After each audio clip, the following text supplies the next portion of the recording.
Greetings from the far side of the galaxy, I'm Fury, your host, the most here to review more husbandos. There's no point in me dragging this out any longer, so let's just get started. To keep in theme with the current event, our first husbando will be Yasui, but specifically Christmas Yasui.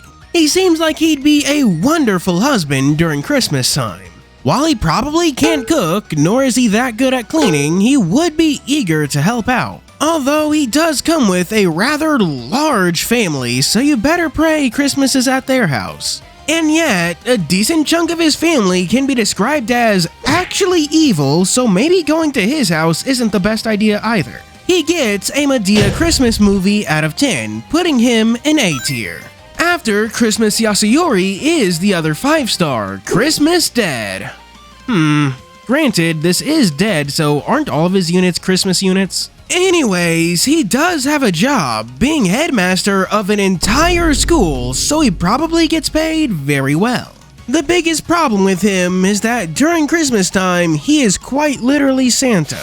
So not only will you be alone on Christmas Eve, you'll be married and alone on Christmas Eve, which is somehow even more pathetic. There's also Black Dead, but to be frank, fantastic. That just spices up the deal like gingerbread. He gets a Christmas-themed B-movie out of 10, also putting him in A tier. After that, we have the artistic, Arvar?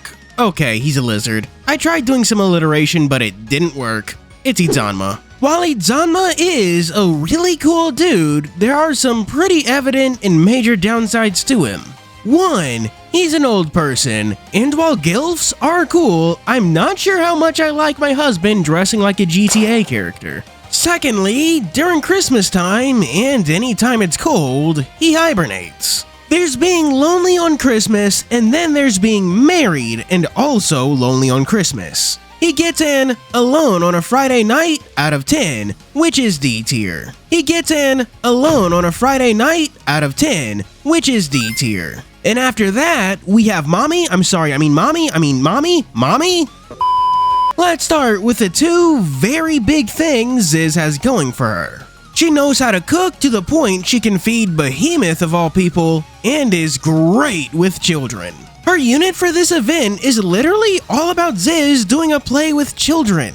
Literal peak mom behavior, but there is one problem even bigger than the things on her chest. She isn't a teacher who makes no money. She's a teacher's assistant, meaning she makes even less money. Keep in mind, she also lives in Tokyo, a major metropolitan city, so you better pray you can find a decent paying job because Ziz sure as shit don't got one. You aren't just going to have a lean Christmas, you better hope Ziz can also pop out eggs because that's all you'll be able to afford. And don't even get me started on if she tries to invite Behemoth over for the holidays. That's just a bad idea. She gets a mega mommy milky shirt out of 10, putting her in C tier. And before I forget, we have Choji. No, not the one from Naruto. Frankly speaking, Choji seems like one of the better options. He seems like he's good with kids, and we know he can cook since it's like his main thing. He even does it for the missionaries' nonprofits. Granted, that doesn't exactly pay, but Choji's culinary talent does give him a marketable skill. That being said, there's a reason he ranked so lowly on that poll. He's boring, and there's not really a lot more to it that I can add. Future Fury here. He's so bland, I forgot this section was supposed to be about Christmas Choji and not regular Choji, but I feel like that just emphasizes my point. He gets a plain piece of white bread with a glass of water out of 10.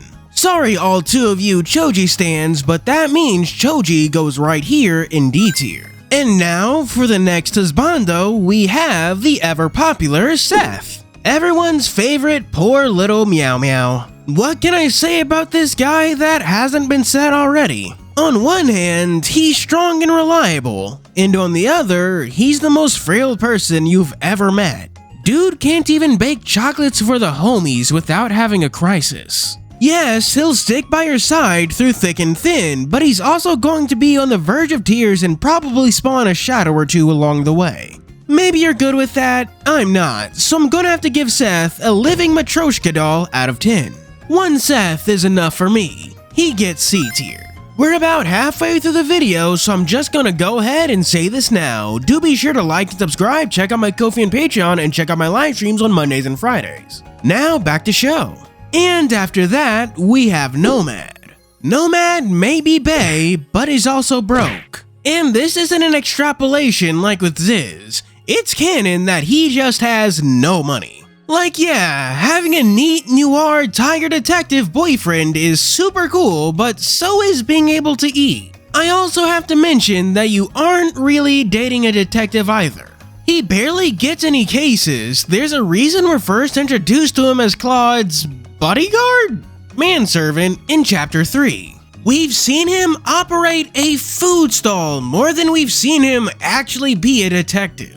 So you better be prepared for him to smell like grease all day, every day. At least that means he can cook, so Nomad gets a self-employed boyfriend out of 10. I'm just gonna put him right here in B tier. And now we have the deep sea daddy, Deon. I feel like I've called him that before. Anyways, Deon has the misfortune of being a teacher, and we all know how well those are paid. But I think he might actually make more money than usual because he is also a collegiate researcher. But even if that's not enough, he's also an architect, so that has to at least put some money in his pockets. While his skill with kids is unknown, he does seem to be a generally competent person, if a little weird at times. The biggest problem with Deon has nothing to do with Deon, it's his family. He's a member of the Old Ones, meaning he has the worst family. Just imagine trying to have a cookout with these people. When Deon is the most normal of the bunch, you know it's bad. Deon gets that one good egg in the carton out of 10, putting him firmly in B tier. The next husbando we have is the king of the gangsters, Samord. You know, he's the last person I expected to be a top tier dad. He's a literal mafia don, so money is plentiful. And while we don't know if he can cook or clean, he literally has people who do that for him. He's also great with kids, evidenced by the fact that he's literally one of 2 adults in his entire event. And despite being a literal crime boss, he's also a good person, or at least Zurong thinks so. Granted, Zurong also thinks Fushi and Daikoku are good people, so jury's out on that one. Samord gets a cheap coffee table you find at a flea market that's actually dope as hell out of 10. And so, our favorite bird, sorry Thunderbird and Horus, gets a nice perch squarely in S tier. And slamming down after that is Take Minakata. We don't know too much about him since he was introduced in Chapter 13, but what little information we do have doesn't paint too good of a picture. He's only a student, so there's no job there. He could become a professional sumo wrestler in the future, I suppose, but he works for Daikoku, so I don't think his life expectancy is all that good. Personality-wise, everyone at Roppongi seemed to like him until Daikoku told him to wreck the place in Chapter 13. Take Minakata's biggest problem isn't Take Minakata, it's fucking Daikoku. Sadly, Take Minakata is way too loyal to that guy, so I'm forced to give him which Saturday morning cartoon villain? How about Jesse and James? Yeah, he gets a Jesse and James from Pokemon out of 10, putting him in like C tier. And the name we pull out of the hat next is Chernabog. Specifically, Chernabog during the warmer months when he's a summertime grill daddy. While the jury's out on how good he is with kids, and despite how he looks, he's still a student. We just have the world's swollest freshman over here. Looks like he came straight out of JoJo's. Thankfully, he can cook, kinda, because he's only been shown to be good at grilling, and while yeah, that's cool, I'm not sure if you can do that daily.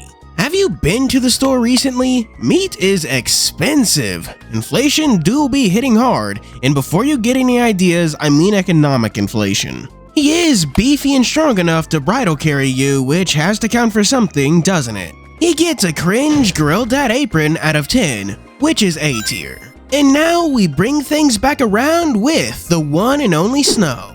We already know he's getting S tier, but let's go ahead and talk about why. We know for a fact that he cooks and cleans, and that he's excellent at both too. We know he's not just great with kids, but perfectly capable of raising them too, since he did that with Claude. He not only has business acumen, but a rocking bod, and he can even make sweets too. Though, since we are talking about Snow, I am obligated to mention Milk in here somewhere. Snow gets a Benson from Password out of 10, and like I said, that's S tier. And after that, we have Shiva. You'd think Shiva would be good at both cooking and cleaning, but I'm not so sure. How you gonna have 4 hands and no dexterity? There's also the problem of his third eye, which he opens when flustered. So, if he gets flustered around you, he's going to vaporize your face off, but if he doesn't get flustered around you, you now have to ask if he actually loves you. So it's either death or couples therapy, and honestly, I'm not sure which is worse. He's also an ascetic monk, so I'm not even sure if he can do the whole marriage thing to begin with. He gets a village hermit out of 10, putting him in D tier. And for the next one, we've got another guy who can accidentally kill you, Sith. Despite Sith wanting to be a protector, he needs to be protected. That's because if he cries 3 times, everything dies, so keep him away from anything that could cause him distress. That means no cooking because of knives and grease fires. That also means no children because, well, they're children. I'm not even sure if he can do relationships because I'm pretty sure Tears of Joy also count to that 3-strike total. Meaning, even if the relationship is good, there's a decent chance it's going to end badly. He gets a ticking time bomb out of 10, and I would put him in E tier, but the fact that it's canon that he's actually doing some personal development and trying to fix himself means he gets D tier. And to close out this video, we're covering the one, the only Takemaru. While his cooking and cleaning skills are unknown, he does have a solid job with the crafters, being one of the best builders in Tokyo. But don't go touching those muscles just yet, because this dude is going to get cancelled on Twitter for being hella racist. Like wowzers racist, like put down the robes level of racist. Dude just doesn't like humans at all. Though I do have to give the guy credit for getting better in his event. He gets a Ron Stallworth out of 10 and putting him in B tier. And there you have it. That's all the husbandos and waifus for today, if you exclude the Patreon shoutouts. For 3 stars, we have special thanks to 87 Werog, Deku, Zora Chow, Choran, Garon Lefay, Dragon Yara, Anon RC, Lightning Shadow, and Kayun. For 4 stars, we have Miki Moon and Miko, the heads of Hudraw. And for our Super D2per special 5-star shoutouts, we have first Vanilla Flower in the Lunar Sanctum, then Poor Mage of the Chaos Vortex, followed by Hodari Lion, the Wish Seed, next Sky King 64, the Lightning Chariot, and finally Mahagasaur at the War's End. Thank you for watching. Do be sure to like and subscribe. As always, this is Joe's Fury signing out.